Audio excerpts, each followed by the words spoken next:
This is the worst violence seen in Cairo since former President Hosni Mubarak was ousted 7 months ago. Egyptians are still trying to understand why what began as a protest march suddenly became such a violent confrontation. 26 people in all died in the clashes, hundreds more were wounded in several hours of violence. The Coptic community has been holding a mass to remember the victims, and it's called for a 3-day fast to mourn them. Coptic Christians have also been protesting outside the main cathedral in Cairo. They say they want reassurances that their long-standing grievances will be addressed. And meanwhile, Egypt's interim leaders have held an emergency meeting to discuss their response. The country's ruling military council has called for a swift investigation into the violence. In a statement issued on state television, it said, "The Cabinet of Ministers has been instructed to form a fact-finding committee to identify the reasons behind these incidents and take all necessary legal actions against those implicated by way of action or incitement." Well, let's go live now to our correspondent, Sherine Tadros, who's standing by for us in Cairo. Sherine, a sad day in Cairo, but also a day of grief across the country.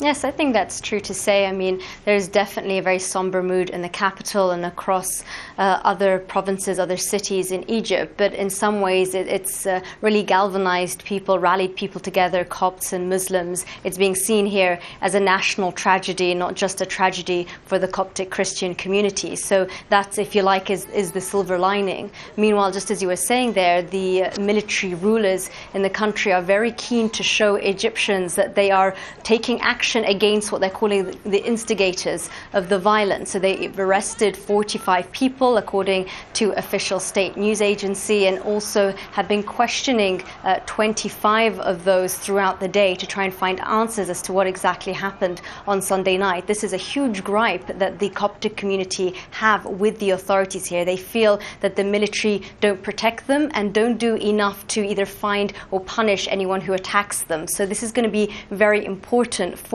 the military to prove, not just really to the Coptic community, but to other political groups, including the Muslim Brotherhood, who, for example, came out about an hour ago saying that there has to be a fair, a speedy investigation into what happened on Sunday night. It's not good enough anymore for authorities to round up these people, to say that they're questioning them, to form these fact-finding committees, and then at the end for nothing to come out of it.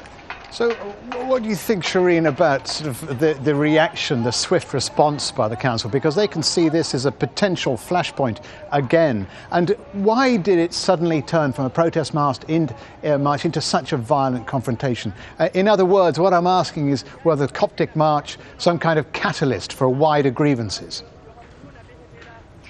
I mean, I think there were always sectarian issues behind why this protest was called, and sectarian grievances, if you like, underlying sectarian grievances. And the church has called on the authorities to address those grievances, very particular ones, very local ones, if you like, to do with communities that don't get on, to do with unfair laws that are enacted in this country against the Copts. But I think you're right, underlying all of that is the idea here in the country that the military are not leading the country down the right path, that the military is turning into a regime here. And that is why the protest on Sunday night became so big, because it wasn't just Copts protesting, it was led by the Coptic community and Coptic activists, but so many people, other people joined in because they shared in the grievances. So now what we're seeing after Sunday night is very much a backlash against the military. Inside Abbasiyah, the cathedral you were referring to there, where the funerals were taking place, the Pope was being interrupted by